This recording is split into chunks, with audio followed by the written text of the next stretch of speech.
Hi friends, welcome to కొత్తగా చందమామ కథలు. ఈరోజు మనం నావికుడు సింధుబాద్ చేసిన మొదటి సముద్ర సాహసయానం గురించి చెప్పుకుందాం. సింధుబాద్ తండ్రి గొప్ప వర్తకుడు. పాత్రులైన పేదలకు ఆయన దాన ధర్మాలు చేసేవాడు. చనిపోయే నాటికి ఆయనకు అంతులేని ధనము, భూములు, గ్రామాలు ఉండేవి. సింధుబాద్కు యుక్త వయసు రాగానే ఈ సంపదకు తానే యజమాని అయ్యాడు. కానీ సింధుబాద్ తన వయసు వారిని కొందరిని చేరదీసి తిండి, తాగుడు, దుస్తులు మొదలైన వాటి కింద విచక్షణ లేకుండా చిత్తం వచ్చినట్టు ఖర్చు చేసి మహారాజ వైభవం వెలగబెట్టాడు. అతనికి గల ఆస్తి ఎన్నటికీ తరగదని అతని భ్రమ. ఒకానొక నాటికి అతని కళ్ళు తెరుచుకున్నాయి. ఎందుకంటే సింధుబాద్కున్న ఆస్తి అంతా దాదాపు అయిపోయింది. వార్ధక్యంలో దారిద్ర్యం బాధ పడవలసి వస్తుంది కాబోలు అనుకొని సింధుబాద్ భయపడ్డాడు. చచ్చిన సింహం కంటే బతికున్న కుక్క నయం, దారిద్ర్యం కంటే మరణం నయం అని సింధుబాద్ తండ్రి అతనితో ఎప్పుడూ అంటూ ఉండేవాడు. ఆ మాటలు సింధుబాద్కు జ్ఞాపకం వచ్చాయి. అందుచేత సింధుబాద్ దగ్గర మిగిలి ఉన్నదంతా తెగనమ్మి 3,000 వెండి ధిరాములు నగదు సమకూర్చుకున్నాడు. ఈ డబ్బుతో సంచారం చేయాలని అతని ఉద్దేశం. ఎంత లోతుకు వెళ్తే అంత మంచి ముత్యాలు దొరుకుతాయి అనే ఒక సామెత ఉన్నది కదా. ఈ డబ్బుతో రకరకాల సరుకులు కొని బాగ్దాద్ నుంచి బయలుదేరే ఒక వర్తక నౌకలో సింధుబాద్ కూడా ఎక్కాడు. ఆ నౌకలో సింధుబాద్తో పాటు ఇంకా అనేక మంది వర్తకులు ఉన్నారు. నౌక నదివాలుగా బస్రాకు పోతుంది. బస్రా నుంచి సింధుబాద్ ఇతర వర్తకులు సముద్రయానం సాగించారు. దారిలో ఎన్నో దీవులు తగిలాయి, ఎన్నో రేవులు తగిలాయి. ప్రతి చోట సరుకు అమ్మారు. ఇతర సరుకులతో మారకం వేసుకున్నారు. అనేక వారాల పాటు వారికి భూమి కనిపించకుండా ప్రయాణం చేశాక ఒక అందమైన దీవి కనపడింది. అది పచ్చగా మరకతంలాగా కంటిని ఆకర్షించింది. సరంగు పడవను ఆ దీవి వద్దకు పంపి లంగరు దింపించాడు. తాళ్లను నిచ్చెనల మీద వేసి ప్రయాణికులందరూ నేల మీదకి దిగారు. ఆ వర్తకులందరి వద్ద ఆహారం, వంట పాత్రలు ఉన్నాయి. కొందరు నిప్పు చేసి వంట ప్రారంభించారు. మరికొందరు బట్టలు ఉతుక్కున్నారు. మరికొందరు విశ్రాంతి తీసుకున్నారు. కానీ సింధుబాద్ మట్టుకు ఆహారం ఏర్పాట్లు చేసుకోవడమే కాకుండా అక్కడి వింత వృక్షాల మధ్యగా నడిచి ఆనందించాడు. ఈ విధంగా వారందరూ ఎవరి పనులలో వారు నిమగ్నులై ఉన్న ఆ తరుణంలో ఉన్నట్టుండి ఆ దీవి ఆ చివరి నుంచి ఈ చివరికి ఒక్కసారిగా కంపించింది. ఎక్కడి వాళ్ళు అక్కడ నేల మీద పడిపోయారు. వారందరూ దిగ్భ్రాంతులై పడిపోయి ఉన్న సమయంలో సరంగు పడవలో నుంచి కనిపించాడు. వెర్రిగా చేతులూపుతూ భయంతో కూడిన కంఠంతో, అపాయం, అపాయం, ప్రాణాలు రక్షించుకోండి. అది దీవి కాదు, బ్రహ్మాండమైన తిమింగలం. అది అనాదిగా సముద్రంలో ఉండడం చేత దాని వీపున ఇసుక చేరి అందులో చెట్లు మొలిచాయి. మీరు మంటలు చేసి దాన్ని రెచ్చగొట్టారు. అది కదులుతుంది. వచ్చేయండి, వచ్చేయండి, లేకపోతే అది నీటిలో మునిగి మిమ్మల్ని కూడా ముంచేయగలదు అని అరిచాడు. ఈ మాటలు విన్న వర్తకులు తమ బట్టలను, గిన్నెలను, ఇతర సామాగ్రిని వదిలేసి పడవ వైపు పరిగెత్తారు. పడవ లంగరు ఎత్తున్నారు. అది కదిలింది. కొందరు పడవను అందుకోగలిగారు, మరికొందరు అందుకోలేకపోయారు. ఇంతలో తిమింగలం నీటిలో మునగనే మునిగింది. పడవ అందుకోలేక దాని వీపు మీద దిగబడిపోయిన వారంతా సముద్రం వాత పడ్డారు. సముద్రం వాత పడిన వారిలో సింధుబాద్ కూడా ఒకడు. కానీ దేవుడి అనుగ్రహం చేత ఒక కొయ్య అతని వైపు కొట్టుకు వచ్చింది. అందులో ఎవరో వర్తకులు బట్టలు జాడించుకున్నారు. ఆ తొట్టి సింధుబాద్ను సముద్రంలో మునగకుండా కాపాడింది. ప్రాణం మీద ఉన్న తీపి కొద్దీ సింధుబాద్ దాన్ని అసాధారణమైన ప్రయత్నం చేసి దాని మీదకి ఎక్కి కూర్చున్నాడు. కూర్చోడానికి పట్టు కుదిరాక సింధుబాద్ తన కాళ్లను తెడ్లలాగా ఉపయోగిస్తూ ముందుకు పోగలిగాడు. కాని అలలు తొట్టిని ఆ పక్కకు ఈ పక్కకు వంచుతూనే ఉన్నాయి. ఈలోగా పడవ తెరచాపలన్నీ ఎత్తారు. అది వాయువేగాన వెళ్ళిపోతుంది. సింధుబాద్ తన శక్తి కొద్దీ కాళ్లతో నీటిని తోస్తూ దానివైపు వెళ్ళాడు. కాని అది కొద్దిసేపటిలోనే కనుచూపు మేరలో లేకుండా వెళ్ళిపోయింది. ఇంతలో చీకటి కూడా పడింది. సింధుబాద్ ఇక తాను చచ్చిపోయినట్టే అనుకున్నాడు. ఆ రాత్రల్లా మర్నాడల్లా సముద్రుడితో ఘర్షణ పడగా చివరికి గాలి అలలు కలిసి సింధుబాద్ను ఒక దీవి తీరానికి తెచ్చిపడేశాయి. ఆ తీరం వెంబడి కొండలు నిఠారుగా లేచి ఉన్నాయి. అయితే కొండ పైనుంచి కింది వరకు ఏవో లతలు దిగి సముద్రంలోకి కూడా పాగుతున్నాయి. సింధుబాద్ చేతులలోనూ కాళ్లలోనూ ఉన్న బలాన్నంతా ఉపయోగించి అమానుషమైన ప్రయత్నంతో ఆ లతలను పట్టుకొని క్రమంగా పైనున్న ప్రదేశానికి ఎగబాకాడు. ఇప్పటికి ఒక ఒడ్డుకి చేరాడు కనుక అతను తన స్థితి ఎలా ఉన్నది తెలుసుకోగలిగాడు. తన ఒంటి నిండా గాయాలు కదుములు ఉన్నాయి. సముద్రంలో చేపలు సింధుబాద్ పాదాలను పూర్తిగా కొరికేశాయి. అపాయం మూలాన డస్సిపోయి ఉండడం మూలాన సింధుబాద్కు ఈ బాధలేవీ ఇంతవరకు స్ఫురించలేదు. కానీ ఇప్పుడు బాధతో పడిపోయాడు. స్పృహ లేకుండా పోయింది. ఆ రోజంతా సింధుబాద్ ఒళ్ళు తెలియకుండా అలా పడిపోయే ఉన్నాడు. మర్నాడు ఎండ అతని ముఖం మీద పడి మెలకువ వచ్చింది. సింధుబాద్ లేవడానికి ఎంతగానో ప్రయత్నించాడు. కాని అతని పాదాలు ఎంతమాత్రము స్వాధీనంలో లేవు. అతను కింద పడిపోయాడు. అతని పరిస్థితి వర్ణనాతీతంగా మారింది. అయినప్పటికీ అలాగే మోకాళ్ళ మీద చేతుల మీద పాకుతూ నడుస్తూ ఒక సమప్రదేశానికి చేరుకున్నాడు. అక్కడ ఫలవృక్షాలున్నాయి.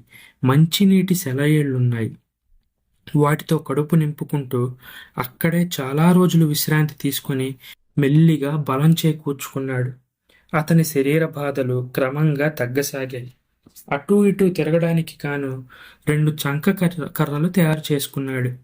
వీటి సహాయంతో చెట్ల మధ్య తిరుగుతూ పళ్ళు తింటూ ఆలోచిస్తూ దేవుడి మహిమకు ఆనందిస్తూ కాలక్షేపం చేశాడు. ఒకనాడు సింధుబాద్ తీరం వెంబడి నడుస్తూ ఉండగా అంత దూరాన అతనికి ఏదో జంతువులాగా కనిపించింది. అతను అత్యాశ్చర్యంతో దాని వైపుకు వెళ్ళి అది కట్టేసి ఉన్న గుర్రమని తెలుసుకున్నాడు. కానీ అది మామూలు గుర్రాల్లాగా లేదు. చాలా గొప్ప జాతిదిగా ఉంది. దగ్గరికి వెళ్ళి దాని మీద ఎక్కాలనిపించింది సింధుబాద్కు. కానీ సింధుబాద్ ఇంకా దూరంలో ఉండగానే ఎవరో వ్యక్తి భూమిలో నుంచి లేచినట్టు లేచి సింధుబాద్ వైపు వస్తూ, "ఎవరు నువ్వు? ఎక్కడి నుంచి వచ్చావు? ఇక్కడికి రావడానికి ఎందుకు సాహసించావు?" అని అడిగాడు. "అయ్యా, నేను సముద్రయానం చేస్తూ మరికొందరితో సహా సముద్రంలో పడిపోయాను. దేవుడు నా ప్రాణం కాపాడి మీ దేశంలో తెచ్చిపడేశాడు" అన్నాడు సింధుబాద్. "నా వెంటరా" అంటూ ఆ మనిషి సింధుబాద్ చేయి పట్టుకొని భూమి అడుగున ఉండే ఒక గుహలోకి తీసుకుపోయాడు. లోపల ఒక విశాలమైన సావడిలా ఉంది. సింధుబాద్ను ఆ మనిషి ఒక గౌరవనీయమైన స్థానంలో కూర్చోబెట్టి అతనికి భోజనం పెట్టాడు. సింధుబాద్ కడుపు నిండాక అతని కథ అడిగాడు. సింధుబాద్ చెప్పిన కథ మొత్తం శ్రద్ధగా విని చాలా ఆశ్చర్యపోయాడు. "నా కథ చెప్పాను, దయచేసి మీ కథ చెప్తారా?" అని సింధుబాద్ అడిగాడు. ఆయన ఈ విధంగా చెప్పసాగాడు. "ఈ దీవిలో నాలాంటి వాళ్ళం చాలామందివి అక్కడక్కడా ఉన్నాం. మీర్జాన్ మహారాజుకు గుర్రాలు సంపాదించి పెట్టడమే మా పని. ప్రతి అమావాస్యకి సముద్రంలో నుంచి ఉత్తమమైన అశ్వాలు తీరానికి మొయ్యడానికి వస్తాయి. వాటిని పట్టుకోవడం మా పని. నిన్ను మీర్జాన్ మహారాజ్ వద్దకు తీసుకుపోతాను. మనం కలుసుకోవడం మంచిదైంది. లేకపోతే నీవు ఈ ద్వీపం మీద నిష్కారణంగా చచ్చిపోయేవాడివి" అని అన్నాడు. ఇంతలో మిగిలిన కాసా వాళ్ళు కూడా అక్కడికి వచ్చారు. సింధుబాద్ను ఒక గుర్రం మీద ఎక్కించారు. అందరూ కలిసి మీర్జాన్ మహారాజ్ భవనానికి వెళ్ళారు. కాసా వాళ్ళు ముందుగా రాజుకు సింధుబాద్ను గురించి చెప్పారు. తరువాత సింధుబాద్ ఆయన దర్శనం చేసుకున్నాడు. సింధుబాద్కు ఆయన ఆదరంతో స్వాగతం ఇచ్చి సింధుబాద్ నోటనే అతని కథ మొత్తం విన్నాడు. చివరికి ఆయన, నాయనా, నీ ఆయుర్దాయం చాలా గట్టిది, లేకపోతే ఇన్ని ఇక్కట్లు గడిచి ప్రాణాలతో బయటపడవు అన్నాడు. ఆయన సింధుబాద్ను తన ఆప్తులలో ఒకనిగా చేసుకున్నాడు. రేవులు, నౌకా వ్యవహారాలు చూసే పదవిలో సింధుబాద్ను మంచి జీతం మీద నియమించాడు. సింధుబాద్ ఉద్యోగంలో తగినంత తీరిక ఉండేది. అందుచేత సింధుబాద్ రాజును రోజూ కలుసుకోగలిగేవాడు. ఆయన సింధుబాద్ను ఆప్తుల్లోకెల్లా అగ్రగణ్యుడిగా చూసుకుంటూ రోజూ ఏదో ఒక బహుమానం ఇచ్చేవాడు. చివరికి సింధుబాద్ను సంప్రదించకుండా ఆయన ఏ రాజకార్యం కూడా చేయని పరిస్థితి ఏర్పడింది. ఇక్కడ సింధుబాద్కి ఇంత సుఖంగా జరుగుతున్నప్పటికీ సింధుబాద్ తన దేశాన్ని గురించి ఆలోచించడం మానలేదు. అక్కడికి తిరిగి పోగలుగుతానన్న ఆశ కూడా సింధుబాద్ను వదలలేదు. బాగ్దాద్ నగరం ఏ దిక్కుగా ఉంది అని సింధుబాద్ ఎందరో నావికులను అడిగి చూశాడు. కానీ ఒక్కరూ చెప్పలేకపోయారు. వారికి అసలు ఆ నగరం పేరు కూడా తెలియదు.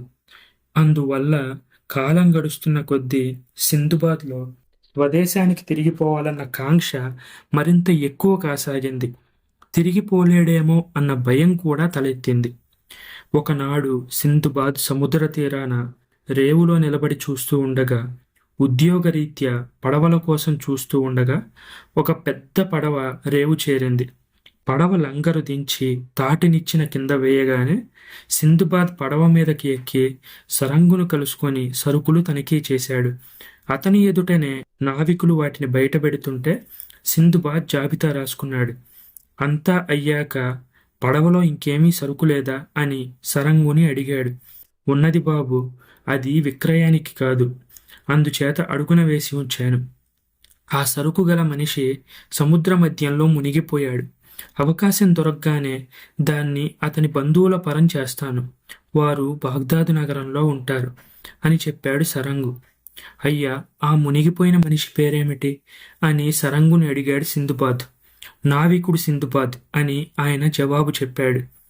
సింధుబాద్ ఆ మనిషిని పరీక్షగా చూసి లోగడ తమని నడి సముద్రంలో వదిలి పడవను తీసుకుపోయిన మనిషి ఇతడేనని గుర్తించాడు. నేనే నావికుడు సింధుబాద్ను అని ఒక కేక పెట్టాడు. తర్వాత ఆయనతో తన అనుభవాలు ఉన్నవి ఉన్నట్టు చెప్పేశాడు. కానీ ఆ సరంగు సింధుబాద్ మాటలు నమ్మలేదు. ఎంత మోసం, ఎంత మోసం! నావికుడు సింధుబాద్ సముద్రంలో మునిగిపోవడం మేమంతా కల్లారా చూశాం. నువ్వే అతనంటావే, అలా అబద్ధం ఆడడానికి నీకు సిగ్గుగా లేదా అని అడిగాడు. అబద్ధం ఆడాల్సిన గతి నాకేంటి? నేనే నావికుడు సింధుబాద్నని నీకు రుజువు చేస్తాను చూడు అంటూ ఆ తిమింగలాన్ని భూమి అనుకొని తాము దాని మీద దిగిన నాటి వివరాలన్నీ చెప్పాడు. చివరికి సరంగు నమ్మక తప్పింది కాదు. ఆయన పడవలో ఉన్న ఇతర వర్తకులందరినీ పిలిచి సింధుబాద్ విచిత్ర కథ వారికి చెప్పి సింధుబాద్ను పరిచయం చేశాడు. సింధుబాద్ చచ్చి బతికినందుకు అభినందిస్తూ వారు దేవుడి మహిమను కూడా ప్రశంసించారు. తరువాత సరంగు సింధుబాద్ సరుకంతా అతని పరం చేసేశాడు. సింధుబాద్ ప్రతి మూట మీద వేసిన నీళ్లు సరిచూసుకొని అతని సామాన్లో కొన్ని అమూల్యమైన వస్తువులను మిర్జాన్ మహారాజుకు బహూకరించడానికి ఉంచి మిగిలిన సరుకంతా బజారులో పట్టించుకుపోయి అమ్మేశాడు. ఆ అమ్మకం మీద సింధుబాద్కు 1కి 100 లాభం వచ్చింది. రాజు ఈ సంగతంతా వినగానే చాలా సంతోషించాడు. ఆయనకు సింధుబాద్ అంటే అంత ఇష్టం. సింధుబాద్ ఇచ్చిన బహుమానాలకు ఎన్నో రెట్లు విలువైనవి ఆయన సింధుబాద్కు ఎదురిచ్చాడు. వీటన్నిటినీ సింధుబాద్ అప్పటికప్పుడే అమ్మేసి నగదుగా మార్చుకొని ఆ డబ్బంతా పడవలోకి చేర్పించాడు. తరువాత ప్రయాణ సన్నాహాలు చేసుకొని ఆఖరిసారి రాజుగారిని కలుసుకొని ఆయన తన పట్ల చూపిన దయకు కృతజ్ఞత తెలుపుకున్నాడు. సింధుబాద్ వెళ్ళిపోతున్నాడని ఆయన చాలా విచారించాడు. ఈసారి రాజుగారు సింధుబాద్కు అనేక రకాల అత్తరులు, మంచి గంధం చెక్కలు, హారతి కర్పూరము, సాంబ్రాణి మొదలైనవి బహూకరించాడు. అవి ఆ దీవిలో పుష్కలంగా దొరుకుతాయి. వాటన్నిటినీ పడవల్లోకి పట్టించి సింధుబాద్ ఎక్కాడు. దేవుడి దయ వల్ల గాలి అనుకూలంగా వీచింది. చాలా రోజులు ప్రయాణం చేసి బస్రా మీదుగా సింధుబాద్ తన జన్మస్థలమైన బాగ్దాద్ నగరం చేరుకున్నాడు.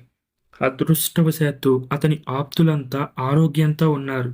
సింధుబాద్ సంపాదించుకుని వచ్చిన ధనంతో అనేక భవనాలు, బానిసలు, దాసదాసీ జనము, పొలాలు, ఇతర ఆస్తులు ఇలా అనేకం కొన్నాడు.